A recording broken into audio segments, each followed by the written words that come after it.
we are all incentivized, right? As much as it's hard when we are not on the property ladder to complain about house price appreciation, making it unaffordable for someone, we are all incentivized once we do have a property for our equity in that property to increase so that when the time comes when we want to move on to a bigger property or downsize to a smaller property, we have made substantial gains in what we originally put in. So all of the money didn't just go towards paying a mortgage. I think a lot of attention has gone to stamp duty, making it difficult for mobility in the housing market for people to downsize.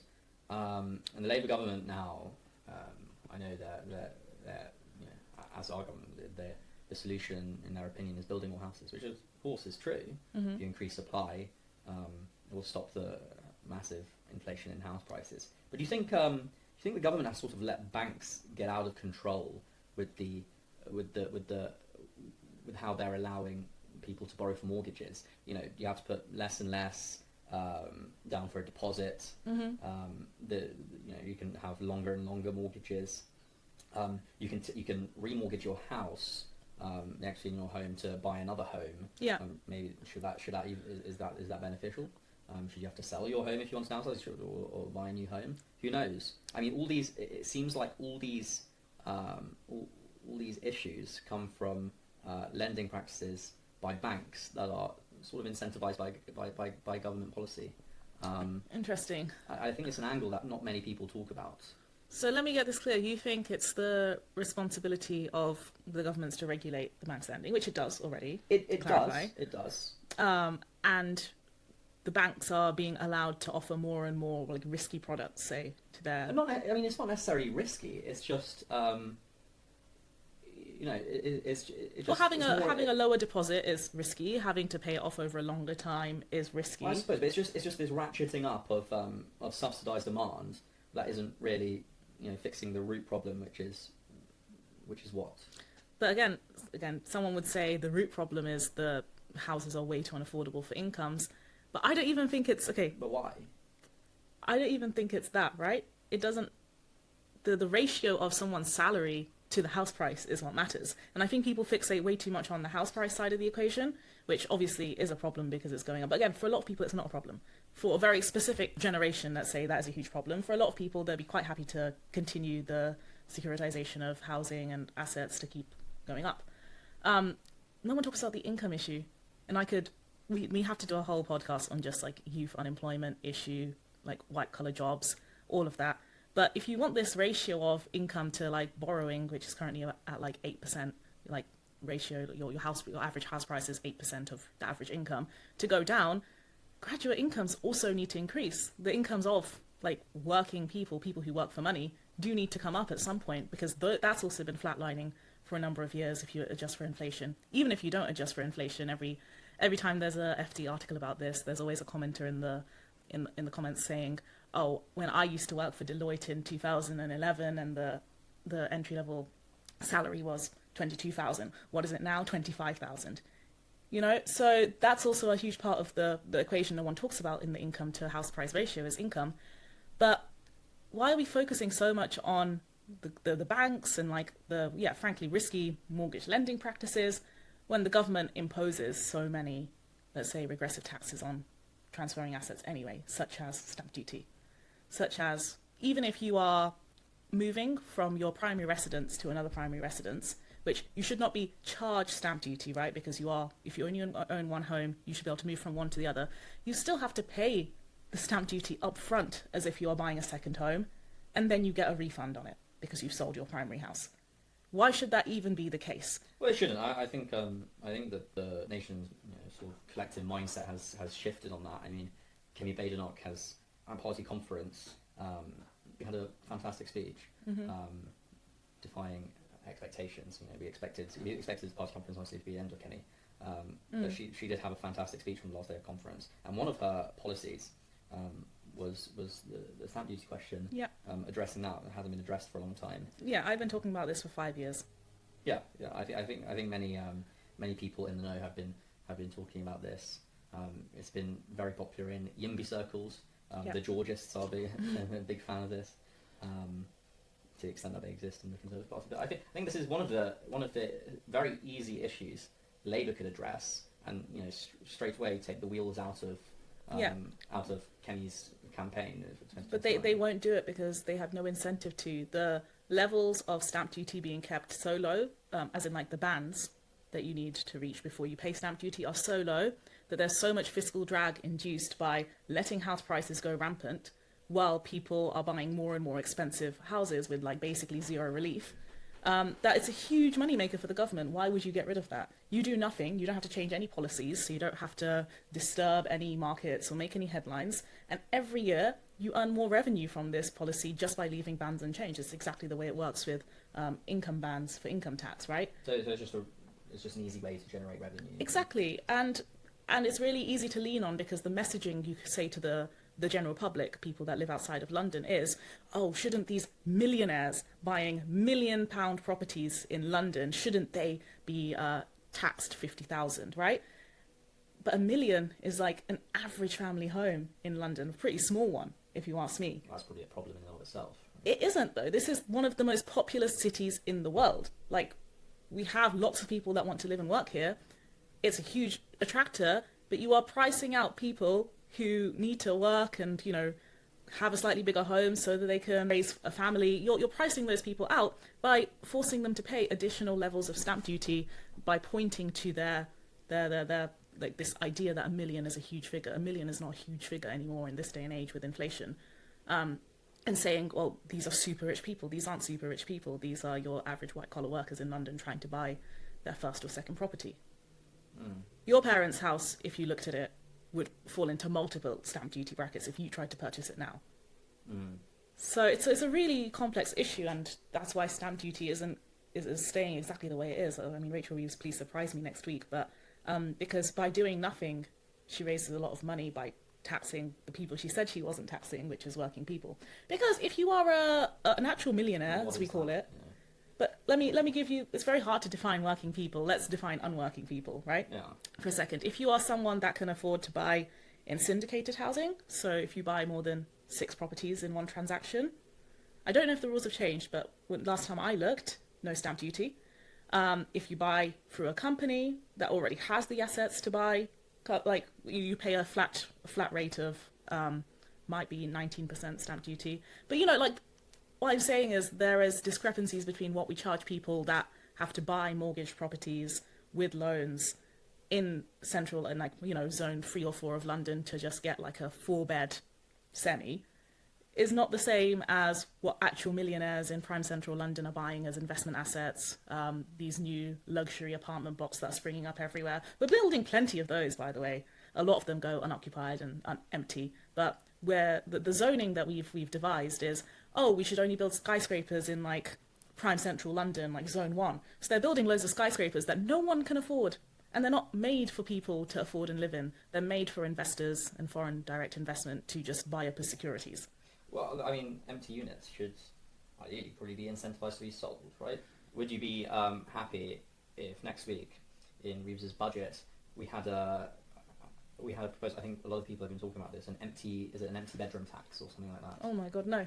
We had some kind of like bedroom. Wouldn't that fix? What do you mean by problem? empty bedroom tax? Like So- we're so- talking about empty units, like Yeah, houses well- that are bought by people, Yeah. but they're not rented out. Yeah, exactly. A tax, focusing specifically on that issue. Do you think that would work? Do you think you'd be happy if you saw that? Is there anything like? Is there any negative externalities? There are so many. This is the thing. Whenever you try to tax assets on like a yearly basis based on any kind of value or perceived value, you get so many, I guess, like distortions in the economic signals and people that you want spending money to stop spending money. To give you a non-housing example, there's rumours of the new business rates affecting the people that own the Eurotunnel, like the Channel Tunnel. And this is an asset that has existed for years. And if they were to raise the sort of levels of business rate taxing on the value of that Channel Tunnel, they would not be able to afford to run more train services through it because they'll be spending all of that money. What they pay like 12 million right now in tax, they were complaining would go to 50 million a year in tax. So like, do we want that as a service for us or not? Do we want the people that own the Channel Tunnel to continue to invest in making the Channel Tunnel better? Or do we want them to just pay the government every year a flat rate of tax that's going to increase, right? And I see the same way in housing. Do we want people to keep buying housing and for housing developers to gain enough profits so that they continue running a house development business and making more flats? Or do we just want all of these assets that are just existing anyway to be taxed into oblivion so they are just sold? So no one makes any profits on building houses, no one makes any profits on buying houses, no one buys houses. Like, no one makes houses for other people to buy. There's so many. Well, I mean, this is why it doesn't exist, right? The argument is the demand is there, obviously, just at a lower price point. And our prices, you know, for houses, are they at a market equilibrium, or are they artificially inflated? So if you look into the average life cycle of building or any kind of development in London, it's about 10 years since the property developers buy the land before they even start building anything. And that's just all regulation. Might be, yes, like planning, regulation, build, like just planning the development itself.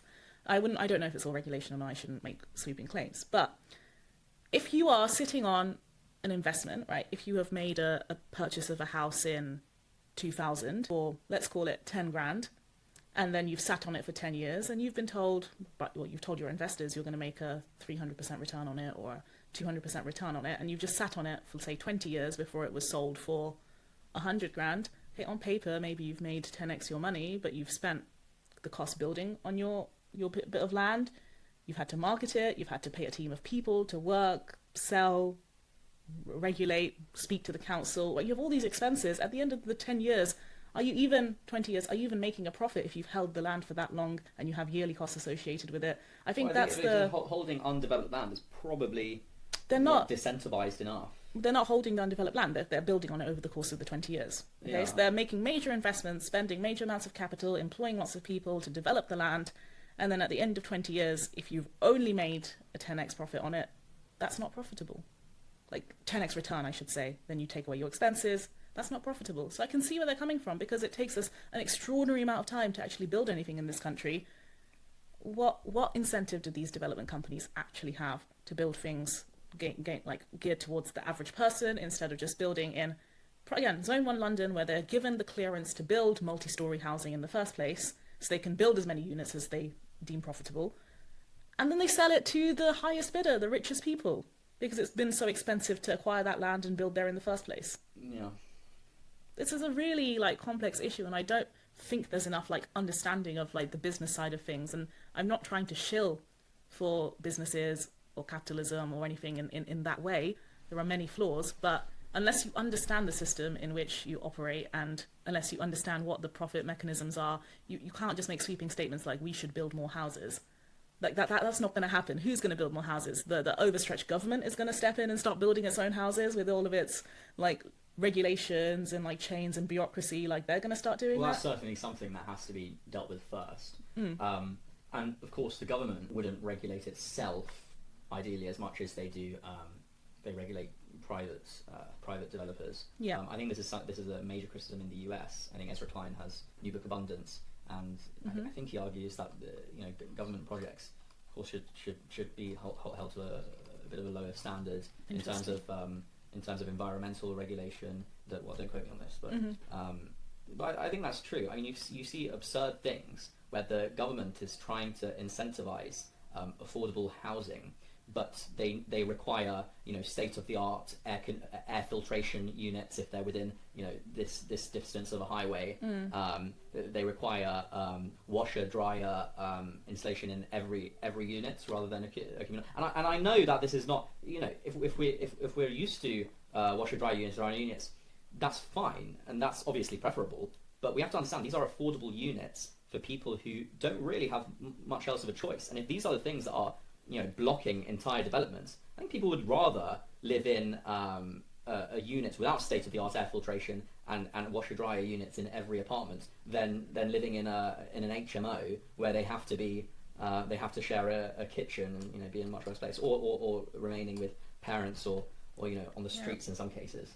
I don't know, because that sounds like a slippery slope as well. Removing these micro regulations around the characteristics of how big should a flat be in order to be considered habitable. You should have windows and bedrooms. You should have a washer dryer unit. These I do think are the bare necessities that one would look for in a flat. And I mean, it was a shock for me coming from Birmingham, where everything is built pretty big because they can afford to to coming and living in London for the first time and being crammed into smaller and smaller places, right?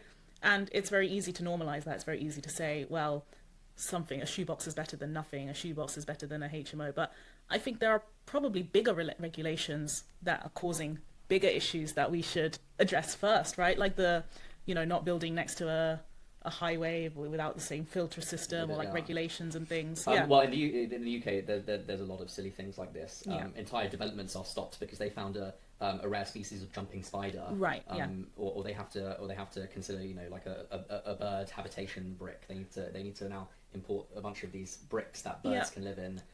And again, it's really easy to blame the environmentalists that are trying to do their little bit of good in conservation, when you could also blame the NIMBYs, and you could blame the power councils have over determining, let's talk about commercial real estate, what is good and what is not good for the area. Why should anyone but the businesses that own the land decide what to build upon it? For example, there was a company suggesting building another film studio, I think somewhere around us in like northwestish. I read this article. London, and because we already have a film studio, there's no commercial need for one. I don't even know if they even had the film studio, or I think they just but like, what right should the councillor have to determine, like, if a business wants to go out there millions of pounds of investment and spend a lot of money on building a film studio and there's no demand for it, then that business fails, go under, whatever. They generated a lot of economic value in the process. And I think if this business is there, but they're already pumping millions of pounds into sort of due diligence of the projects. I mean, who is the council to say, override them and say, actually, we don't think we don't need you here. We don't think you're needed here. Yeah. They didn't think they were needed here. I don't think they'd be spending millions of pounds to get this project. I mean, what? It's just so bizarre. And this is the stuff that makes me think some councils have far too much power in the building space. 100%.